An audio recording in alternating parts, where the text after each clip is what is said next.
la ONU sigue tendenciosa. En una comunicación dirigida al Estado mexicano a través de la representación de México ante el Consejo de Derechos Humanos de la ONU, con sede en Ginebra, llamó al gobierno de Andrés Manuel López Obrador a anular los cambios aprobados en leyes secundarias y retirar la iniciativa de reforma constitucional. Luego de que el presidente mexicano los llamó flojos y los mandó a trabajar, los de la ONU deciden hacerlo, pero con 3 de sus mecanismos pronunciándose en contra de que la Fuerza Militar de México siga atendiendo las labores de seguridad de su país. Los detalles a continuación.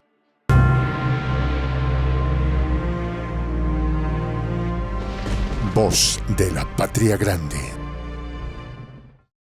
Expertos de 3 mecanismos de Naciones Unidas se pronunciaron en contra de la supuesta militarización de la Guardia Nacional de México, a través de cambios legislativos aprobados en el Congreso de la Unión y de una iniciativa de reforma constitucional, asegurando que esto va en detrimento de las obligaciones internacionales de México en materia de derechos humanos.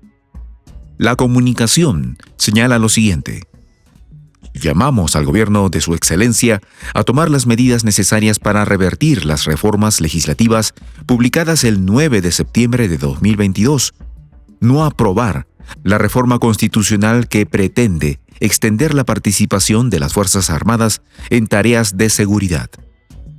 Asimismo, la comunicación se dio a la tarea de recomendar lo siguiente: fortalecer las instituciones civiles de seguridad y adoptar un plan de retiro ordenado, inmediato y verificable de las fuerzas militares en tareas de seguridad pública, y concluyen la idea recordando al presidente mexicano sus obligaciones en materia de derechos humanos asumidas por México.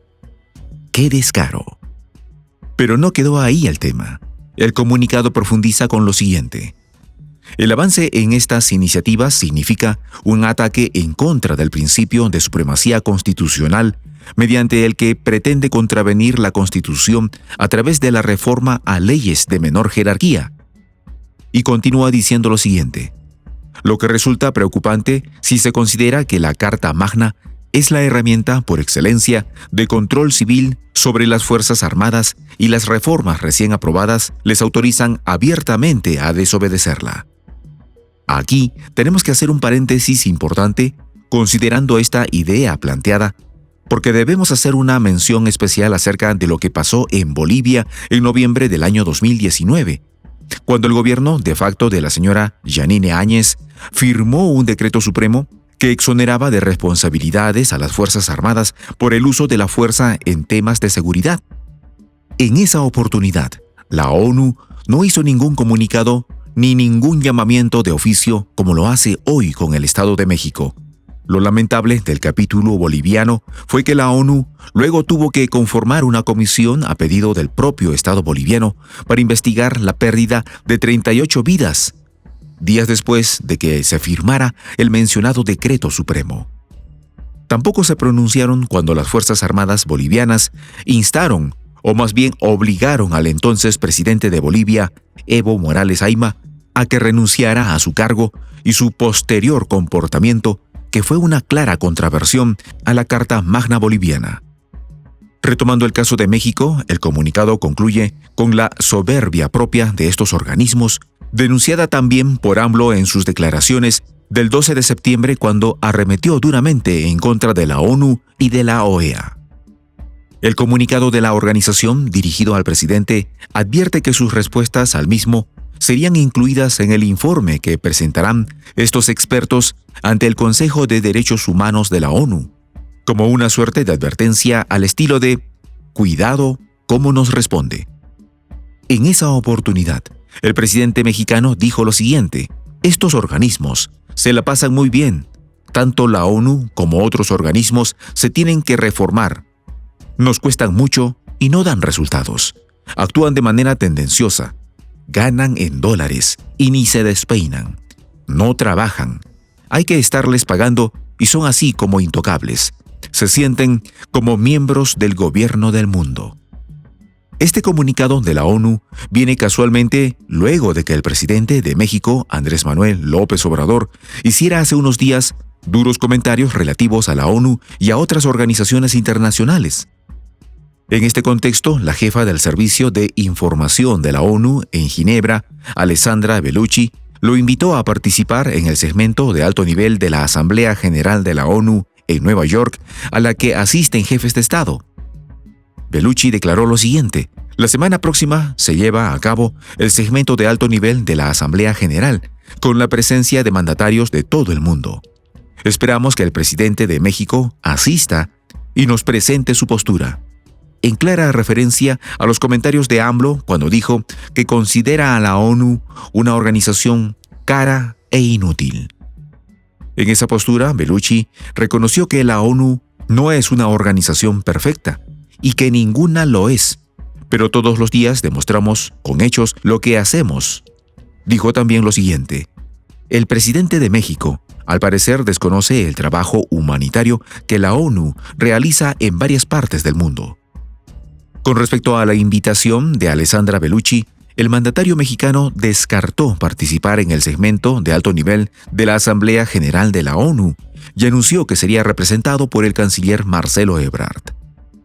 Todas las declaraciones y conceptos vertidos por el presidente López Obrador en relación a la ONU, sumado a que el presidente mexicano no ha asistido a ninguna asamblea general en la sede de ONU en Nueva York desde que inició su mandato, aparentemente han calado hondo en el sentir de sus funcionarios, que se han dado a la tarea de fustigar sistemáticamente al gobierno mexicano con los consabidos argumentos de guión que vienen utilizando cuando se les presenta en el camino gobiernos independientes de pensamiento como el de López Obrador.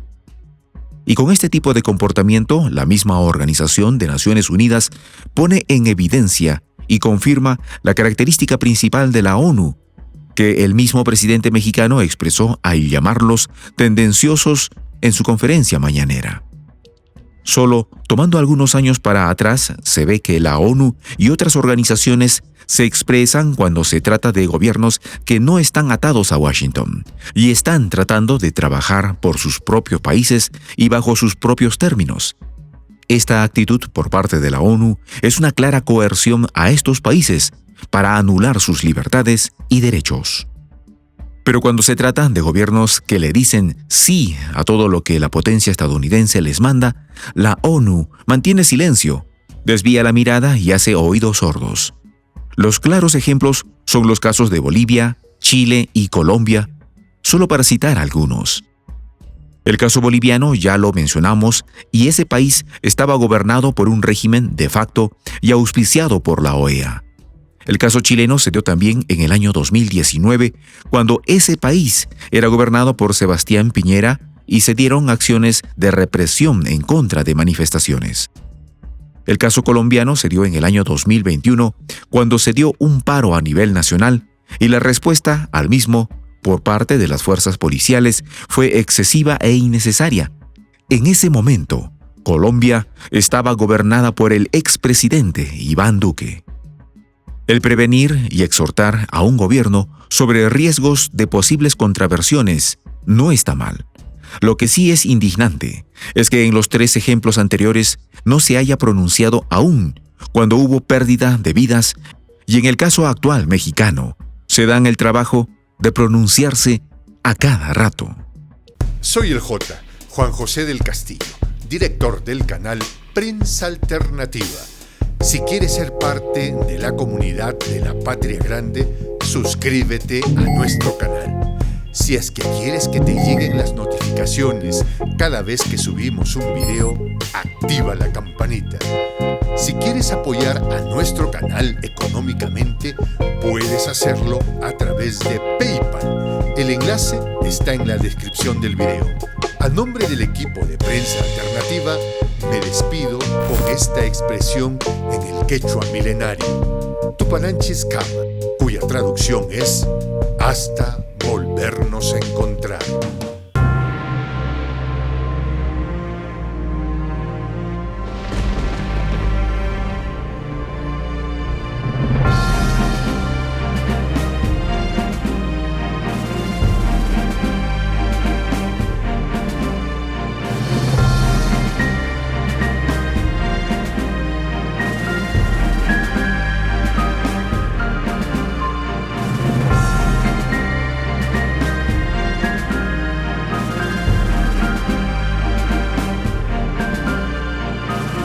Voz de la Patria Grande.